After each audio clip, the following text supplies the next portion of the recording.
3, 4. At your door.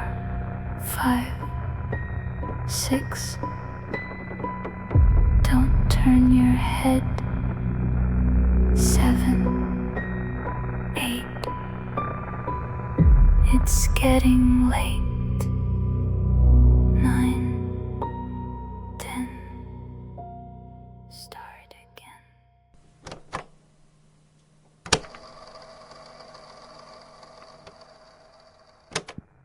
As soon as they started making a fire out of the seats, a fireman appeared.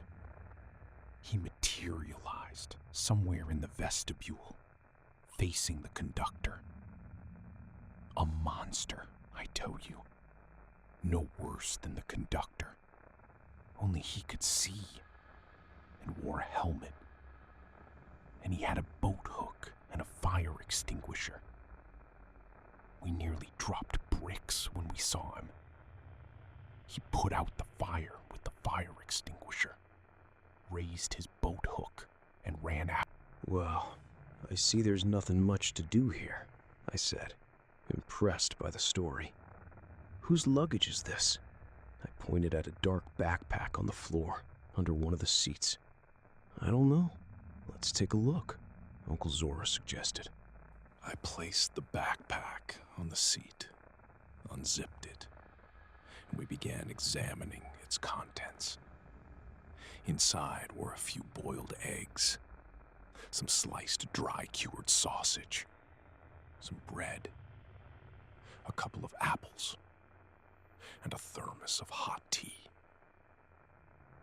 In the backpack's inner pocket, we found some money, about 2,000 rubles, some receipts, keys, and a ticket for the train. And then, seeing that ticket, I had an idea. Uncle Zor, the conductor wants a ticket, so let's try showing him this ticket. Then we'll find ourselves on the other side of the conductor and be able to get back to our world. Well, first of all, we only have one ticket, Uncle Zora began to reason. And secondly, it's dangerous. What if the conductor doesn't like it? He'll gobble it up without even asking your name. We should probably experiment with this ticket first, but from a safe distance. We both glanced at Sergei's body. The conductor will definitely eat it when he finds it on the floor, and he's ticketless, and we won't be able to hide it anywhere anyway. Let's sit Seryoga down on the seat and put this ticket in his hand, and we'll watch what the conductor does, Uncle Zora suggested. I nodded silently. And so we did. Seryoga looked like a sleepy passenger. We seated him by the window, facing the rear of the train, right at the entrance to the car. The ticket we'd found in his backpack was placed in his right hand. Uncle Zora and I walked to the front of the car and waited for the conductor, passing the time with conversation. Uncle Zor, why was all the food in the backpack fresh, and even the tea in the thermos hot? I asked. It's always like this on this train. All the luggage we found looks like some absent-minded passenger just forgot it, he replied. Damn it. I feel like some kind of rabbit being experimented on and fed so it doesn't die of starvation, I lamented. I wish I knew who this evil genius is who's tormenting us like this. There's no such thing as genius. People simply know little about the world they inhabit, Uncle Zora said. And what can we say about the laws that govern neighboring worlds? We need to be able to adapt, he continued. We need to try to understand what's going on here. Understand the rules of the game, so to speak. And then we might find a way out. Some time passed, and we heard the slamming of doors between the cars, and we realized the conductor had reached our car. Being in the same car with him was very unpleasant and a little scary. So Uncle Zora and I went out into the vestibule and watched what was happening through the glass of the closed doors. It was calmer that way. We watched as the conductor, muttering some nonsense, squeezed into the car and began carefully scanning the entire space. He ran his massive hand over the seat where Suryoga's body had been sitting and felt his hand holding the ticket. He carefully took the ticket, then pulled some kind of device from his bag and slipped the ticket into it.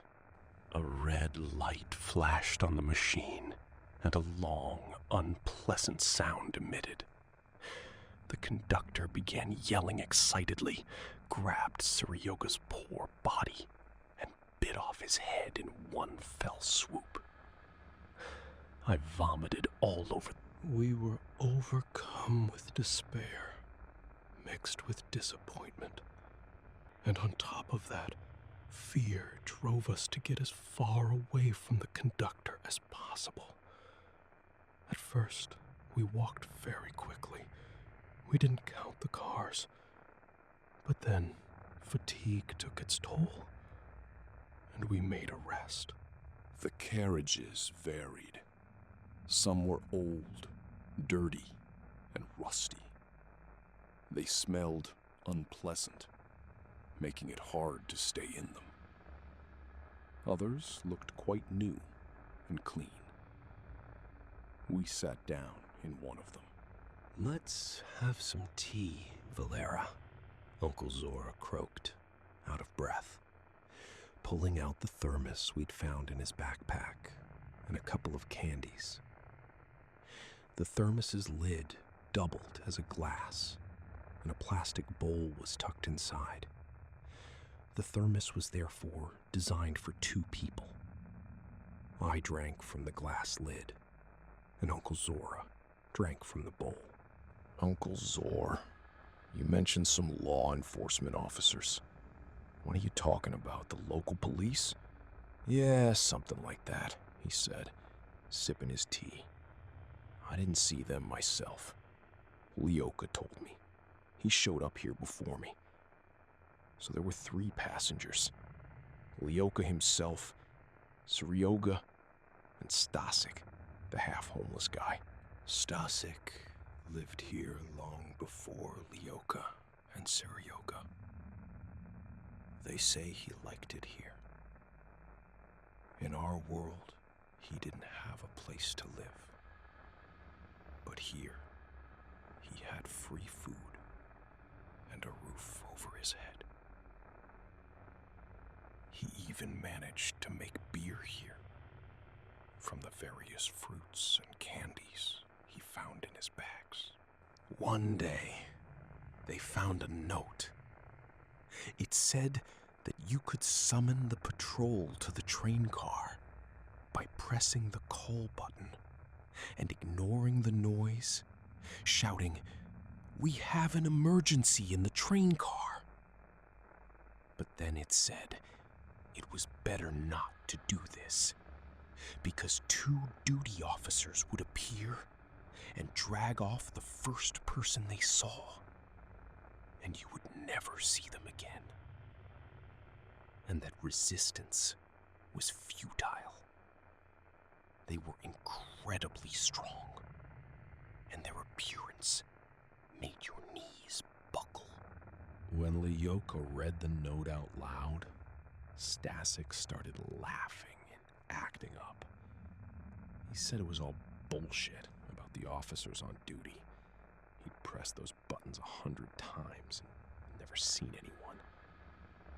Stasik was seriously tipsy from his booze. He started swearing loudly, saying he didn't give a damn about the cops, that he could wipe them all out with his left hand. Stuff like that.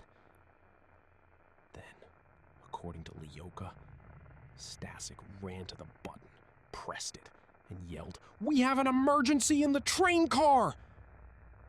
A screeching and hissing sound came out of the speakers. But Stasek didn't care. He kept yelling at the top of his lungs, "We have an emergency in the train car!" Lyoka said that he and Suryoga were about to drag him away from the button. But something happened, and they remained rooted to the spot. Two men burst in from the vestibule. One was huge, reaching to the ceiling. The other, waist high. Their faces were horribly scarred. Both were wearing the remains of their uniforms. Their blue shirts were tattered and stained with brown spots. The big man had such huge arms that his sleeves were split. Both were barefoot, but they were wearing their shoulder straps. They were growling like bears. Their eyes were huge, red, and wild.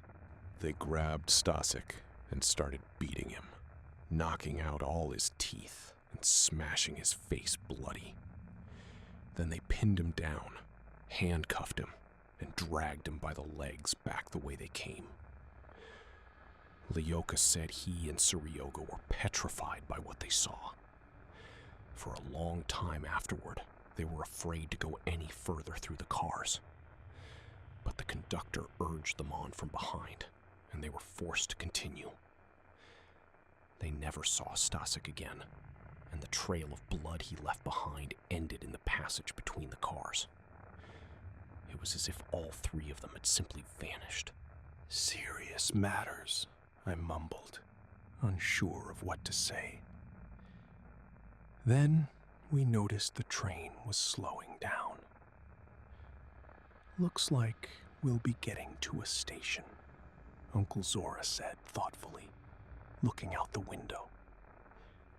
"And maybe another passenger." What? Aren't there passengers at every station? I asked, surprised. "No," he replied. "Sometimes the train sits at the station for quite a while, as if waiting for its prey. But it doesn't always manage to snatch another poor soul from our world." What if we get off at the station and talk the passenger out of getting on? I blurted out. You're naive, Valera. You won't see the passenger. Don't forget, we're in different realities. He's at the station in our own world. And you and I? Who knows where? Meanwhile, the commuter train crept stealthily toward the station and finally stopped. The doors slid open with a hiss and clang. Something unintelligible grunted from the speakers. The station was a 2-story building with broken, dark windows. The empty, nighttime platform was lit by a couple of dim lanterns. A single, unbroken, barred window was visible in the wall of the building. A dim light glowed through it, and above it were the letters K-A-S. The letters had either fallen off or had never been there. But it was clear that this was the ticket office. The atmosphere of desolation and semi-darkness was positively mystical. "Can I go out and scout?" I asked. "Yes, I can." But when you hear the voice from the speakers, get on the train immediately. Otherwise, you'll stay here. You better not go there, Uncle Zora warned. The creatures there are so terrifying, you'd be a real wreck.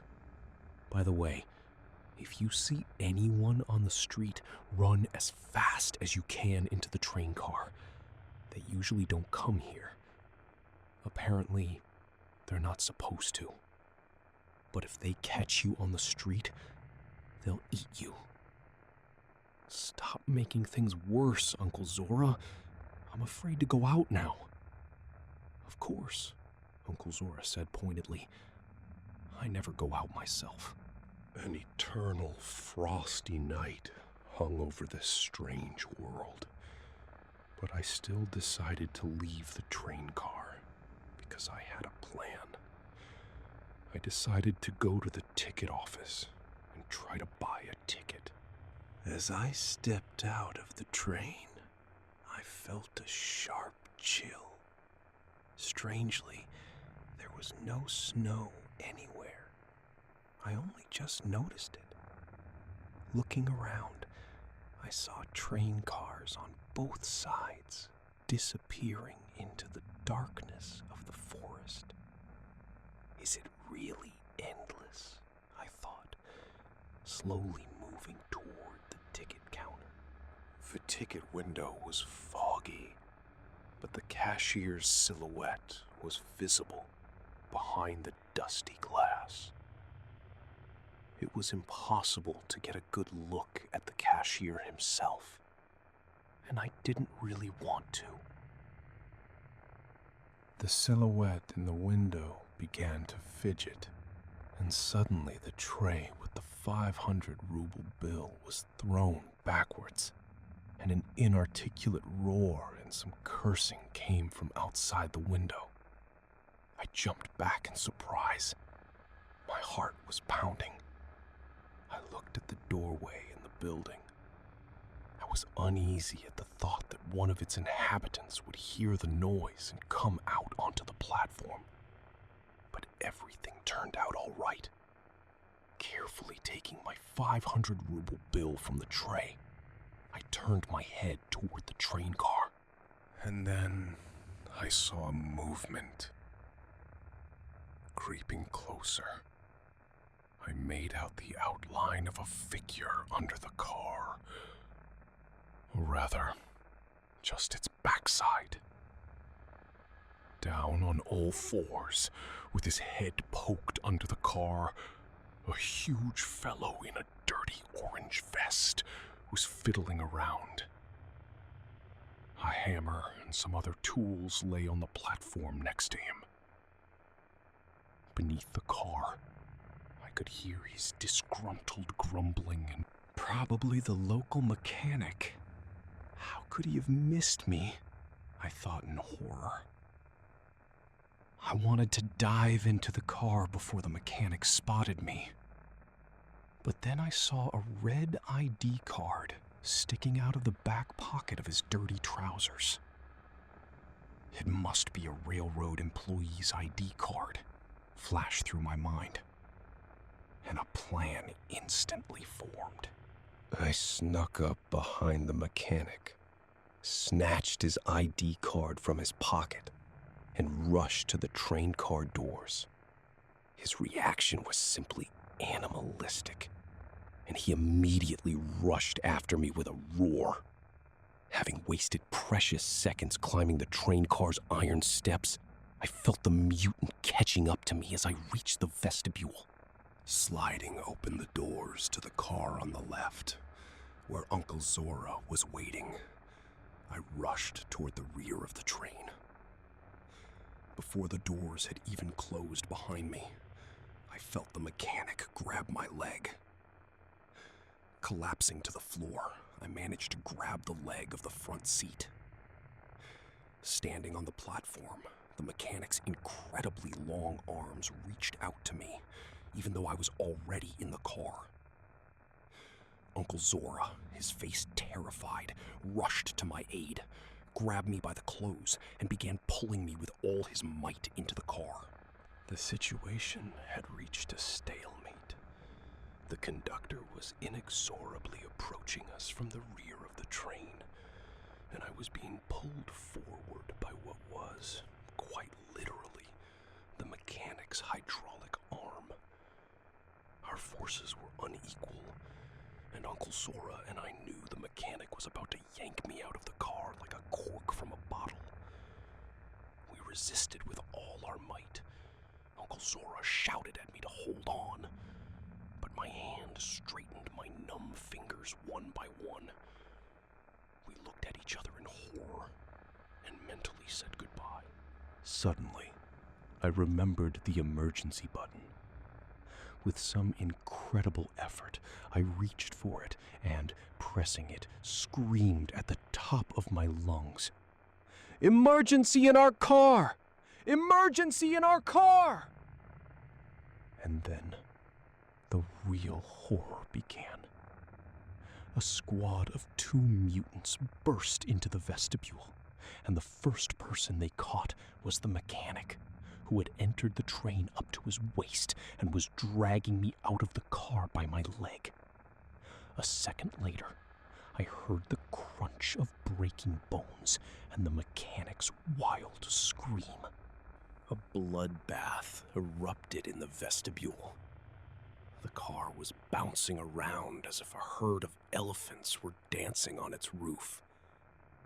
Those 2 goblins had dragged the mechanic into the vestibule and were simply dismantling him for parts.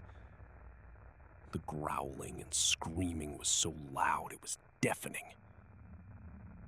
Uncle Zora, out of breath, pulled me into the middle of the car. Turning around, I saw the mechanic's severed arm still clutching my leg and dragging behind me, leaving a trail of blood. The rest of him was flying around the vestibule under the blows of the guards, shattering the glass in the car doors. We watched, petrified. Suddenly, the mechanic went silent, and through the shattered glass, we saw the 2 busily dragging his remains into the passageway between the cars. Exhausted, we sat on the car floor. The loudspeakers once again blared an inarticulate but telling announcement, and the train hissed as its doors closed and continued its endless journey through the vastness of a strange world. "So what do you need it for?" he continued, clutching his heart. "I'll present it at the ticket office and get a couple of local tickets so we can get off this damn commuter train," I huffed. "An interesting theory, of course, colleague," he quipped. "But that's why you almost got your head torn off." "Oh, come on, Uncle Zor. Everything worked out. But now, at the next station, I'll get us tickets." "I'm already afraid to imagine how this will look," he continued to quip, handing me back the card. Grinning, I opened the ID to examine this trophy.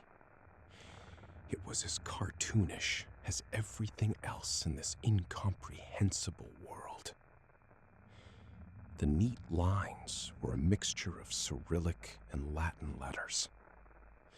Uppercase and lowercase letters were randomly arranged. It was impossible to read anything, but everything was serious, even the owner's photograph with its large round seal. The wrinkled face in the photo was repulsive.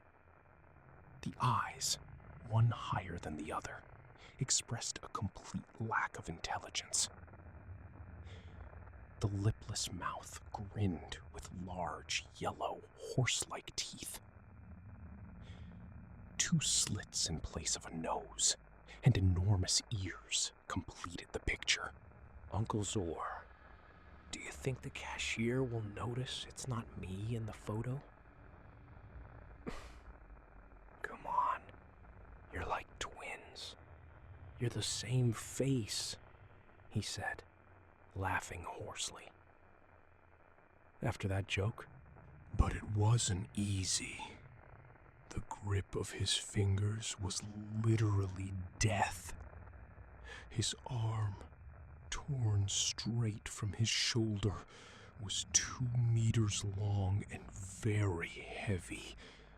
It hung on my leg like a weight. Apparently, a spasm had clamped his huge fingers into an iron grip, and the dead hand refused to let go of my leg. Cut the tendons, Uncle Zora said, handing me his knife. I took the knife and began to cut the back of the dead hand. One by one, the fingers began to weaken, and I finally managed to free my leg.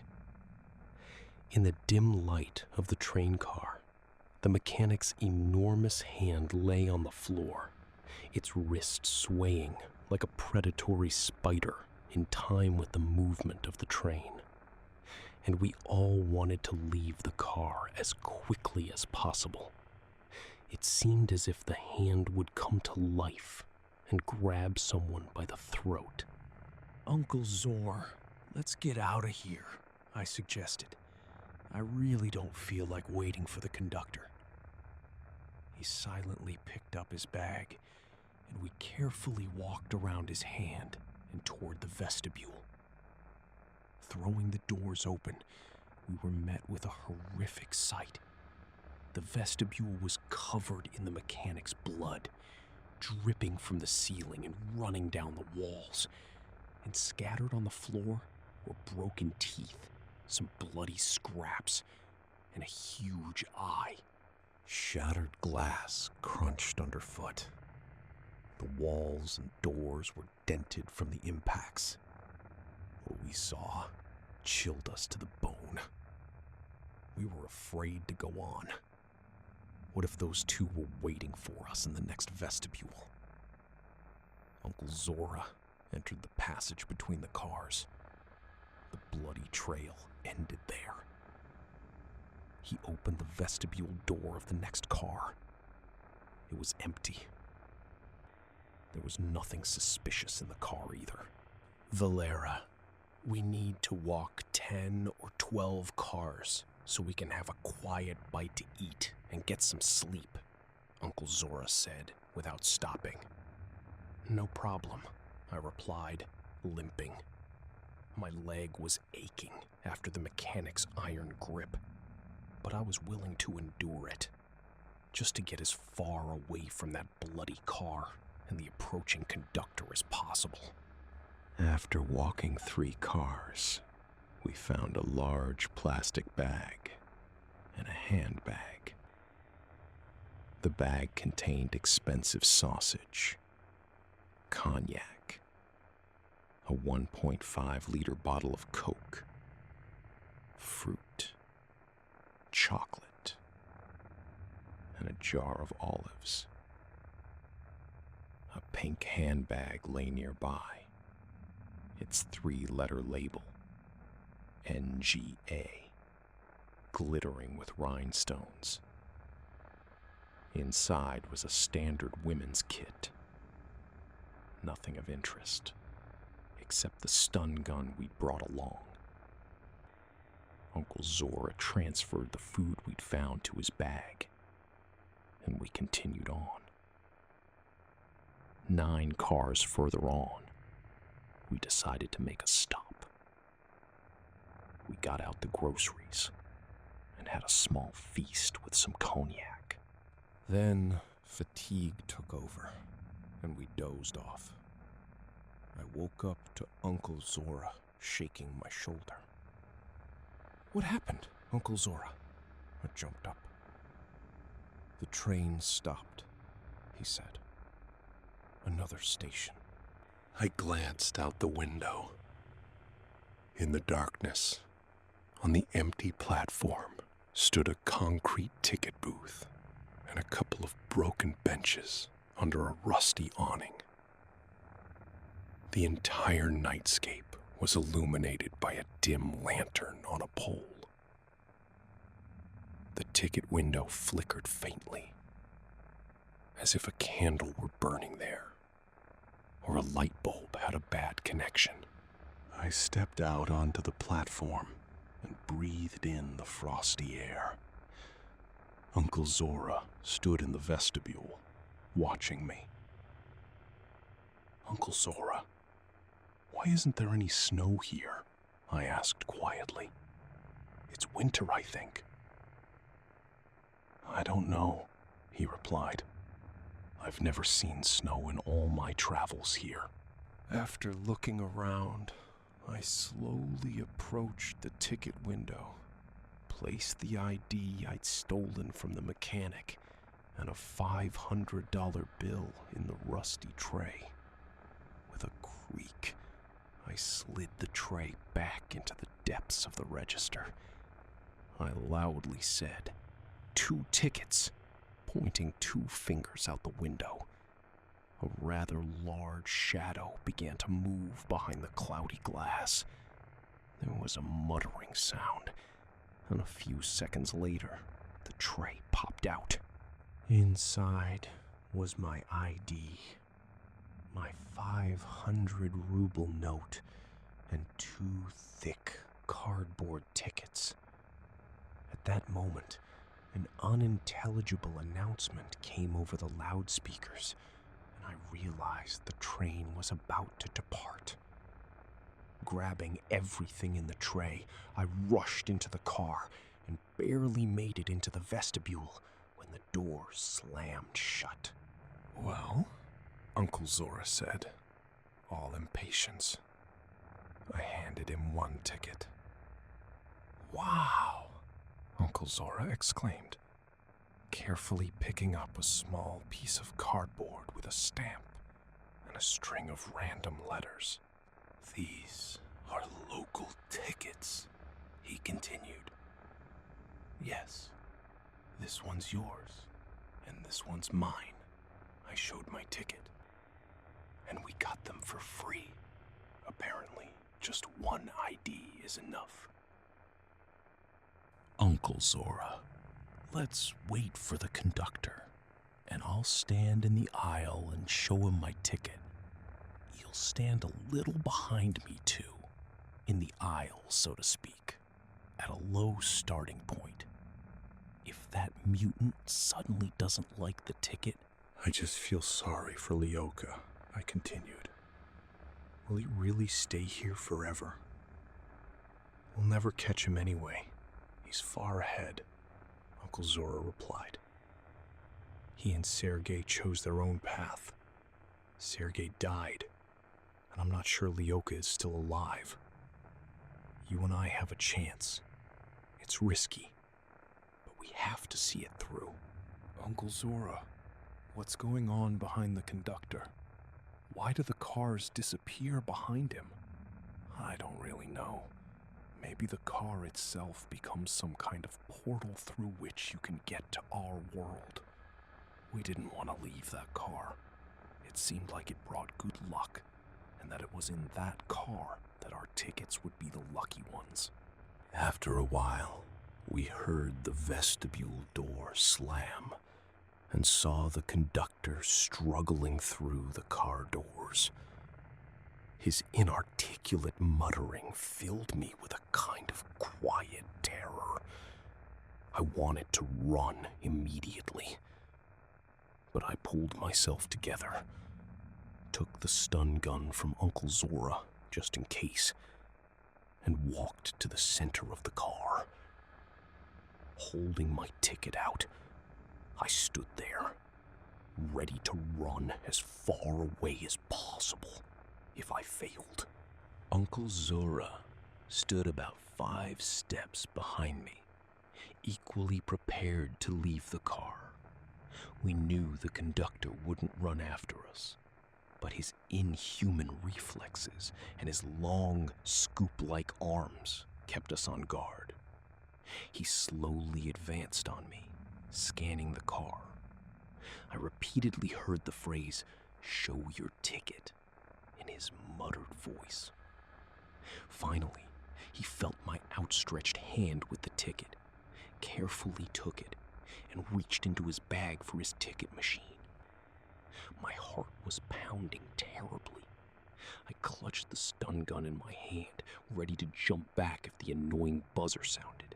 He pulled out his strange machine and slipped my ticket into it. The machine hummed contentedly, beeped briefly, and a green light lit up. The conductor removed my ticket from the machine and, muttering the word "order," handed it to me. I took the ticket and sat down. The conductor, feeling the car, moved on toward Uncle Zora. Uncle Zora, seeing that the tickets were valid, calmed down a bit and also sat down on the bench. I watched the proceedings from behind this mutant, but was afraid to say a word for fear of ruining my luck. Uncle Zora, like me, successfully passed security, and the conductor began to squeeze into the vestibule, feeling it, and then climbed into the next car. For a while, Uncle Zora and I sat in our seats, stunned, unable to figure out what to do next. Our car hadn't disappeared. Nothing had changed. The train continued to travel through the taiga night. What next? I whispered for some reason. I don't know, he replied. Let's check the previous car. Maybe it's missing, I suggested. And we went to check. When we entered the vestibule of the next car and confirmed that it was still there, we froze in surprise. The car was lit, and there were people in it. A second wave of numbness washed over Uncle Zora and me. We stood silently, rooted to the spot in the vestibule, looking through the glass door at the passengers. There weren't many. A young couple with a little girl running around the car, a serious man with a briefcase, and two old ladies chatting animatedly. I don't know how long we stood like that, but Uncle Zora was the first to come to his senses. I don't understand, he drawled. Are we back? Why didn't our car disappear? It was clear that a ton of questions were swirling in his head. His face expressed a certain disbelief at what was happening, as if he suspected this was all some kind of experiment, and the passengers in the car weren't real. Then he slowly turned and walked into our car, opened the vestibule doors, and we saw that the lights were on there too, and passengers were riding.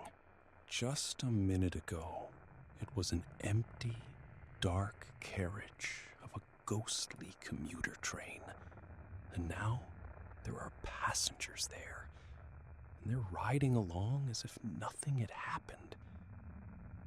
Valera, our carriage is gone. Another one has taken its place. Well, yes, I replied. It turns out that's how it works. You have to cross over to another carriage to get to our world. Uncle Zora stepped into the train car, and I followed. We walked slowly down the aisle, looking at the passengers, then into another car, then a third. Staring at the people, we looked ridiculous, and everyone probably took us for some kind of crazy homeless people.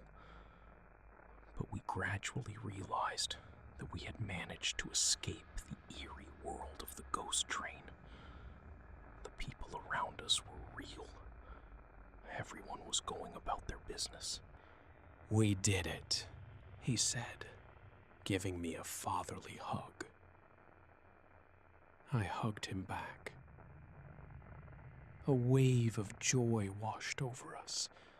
Our legs felt like jelly, and we sat down. Our faces were beaming with happiness. The train began to slow, and a female voice announced that the stop was called 666th kilometer, and that the next station was Liskey. We didn't yet know where we were, since each of us had boarded the phantom train from different cities. But apparently the only way out was here, on platform 666th kilometer. This was where the return portal was.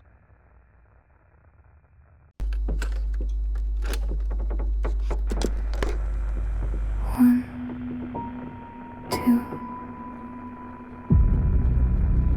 I see you. 3, 4. At your door. 5, 6. Don't turn your head. 7, 8. It's getting late.